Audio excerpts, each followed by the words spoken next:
ఆ నాయకుడు రెండు తెలుగు రాష్ట్రాల్లో సుపరిచితం. ఎందుకంటే ఆయన యువతలో అత్యధిక ఫాలోయింగ్ ఉన్న నాయకుడిని ఓడించి జైంట్ కిల్లర్ అనిపించుకున్నాడు. ఆ టైంలో ఆయన పేరు ఒక రేంజ్ లో మారుమోగిపోయింది. అంతలా జనం నోళ్లలో నానారు. అలాంటి నాయకుడి పొలిటికల్ లైఫ్ 5 ఏళ్లు తిరిగేసరికి తారుమారైంది. అసలు ఇప్పుడు ఆయన బాహ్య ప్రపంచంలోకి రావడమే మానేశారు. అంతేనా, కండువా మార్చేందుకు కూడా రెడీ అయిపోయారన్న టాక్ వినిపిస్తోంది. అసలు ఆయన మనసులో ఏముంది?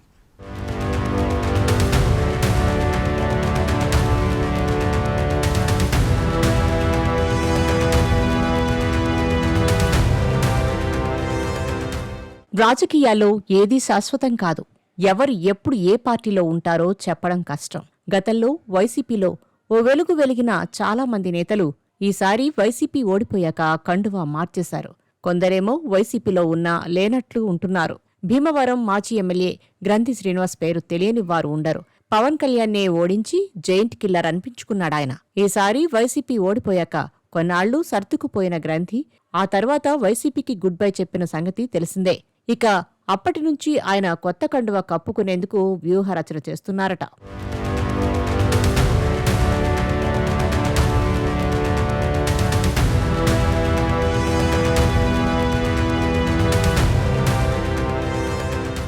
గ్రంథి శ్రీనివాస్ వైసీపీకి రాజీనామా చేసి చాలా కాలం గడుస్తున్నా ఇప్పటికీ ఏ పార్టీలో చేరాలన్నది నిర్ణయించుకోలేదు. 2019లో జరిగిన ఎన్నికల్లో పవన్ కళ్యాణ్ను ఓడించినప్పటికీ జగన్ కేబినెట్లో ఆయనకు చోటు దక్కలేదు. అయినా పార్టీతోనే కొనసాగారు. భీమవరాన్ని జిల్లా కేంద్రంగా చేయడంలో గ్రంథి శ్రీనివాస్ ముఖ్య పాత్ర పోషించారు. ఇక ఎన్నికలకు ముందు జగన్ అభ్యర్థులకు ఒక చోట నుంచి ఇంకొక చోటకు పంపించారు. రాష్ట్రంలో చాలా నియోజకవర్గాల్లో అభ్యర్థులను మార్చిన గ్రంథి శ్రీనివాస్ విషయంలో జగన్ మాత్రం అభిప్రాయం మార్చుకోలేదు.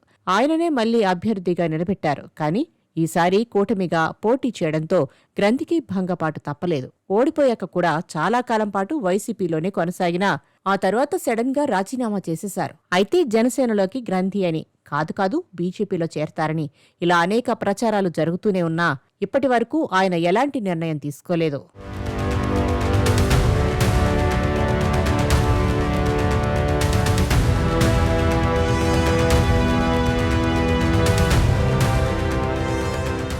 గ్రంథి శ్రీనివాస్ భీమవరంలో బలమైన నాయకుడిగా ఎదిగాడు. అయితే ఆయన్ను చేర్చుకునేందుకు బీజేపీ ఇంట్రెస్ట్ చూపిస్తుందన్న టాక్ రాజకీయ వర్గాల్లో వినిపిస్తుంది. బీజేపీలో చేరితే గ్రంథి శ్రీనివాస్కు కూడా ఇబ్బందులు పోతాయని, వైసీపీకి రాజీనామా చేశాక ఆయన వ్యాపారాలు కూడా ఇబ్బందులు లేకుండా నడుస్తున్నాయని ఎప్పటినుంచో టాక్ వినిపిస్తోంది. పొత్తు వల్ల టికెట్ వచ్చే అవకాశం ఉందని కూడా అంటున్నారు. గత ఎన్నికల్లో నర్సాపురం ఎంపీ టికెట్టు బీజేపీ తీసుకుని శ్రీనివాసరాజును పోటీకి దింపింది. ఆయన గెలిచి ఇప్పుడు కేంద్ర మంత్రిగా ఉన్నారు. ఈ కారణాల వల్లే గ్రంథి శ్రీనివాస్ చూపు కమలం పార్టీ వైపు ఉందని తెలుస్తుంది. బీజేపీలో అయితే తన రాజకీయ భవిష్యత్తు సురక్షితం అవుతుందని ఆయన భావిస్తున్నారట. అంతేకాదు, టికెట్ విషయంలో పోటీ తక్కువగా ఉంటుందని ఆయన అంచనా వేస్తున్నారట.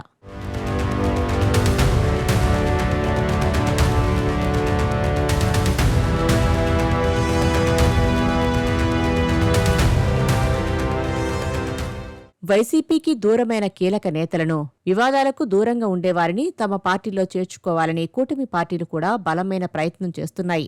గ్రంథి బీజేపీలో చేరితే భీమవరంలో ఆ పార్టీకి బలం వస్తుందని భావిస్తున్నారట కాషాయ పార్టీ పెద్దలు. భీమవరంలో బీజేపీ మరింత బలపడాలంటే క్షత్రియులతో పాటు కాపు సామాజిక వర్గాన్ని కలుపుకోవాలని ఆ పార్టీ అధిష్టానం భావిస్తోందట. ఈ క్రమంలో అనుభవం ఉన్న నేత గ్రంథి శ్రీనివాసును పార్టీలోకి తీసుకురావాలని బీజేపీ ఉత్సాహంగా ఉందట.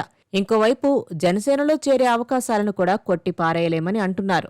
మరి గ్రంథి శ్రీనివాస్ రాజకీయ భవిష్యత్తు ఏ మలుపు తిరుగుతుందో కాలమే తేల్చాలి.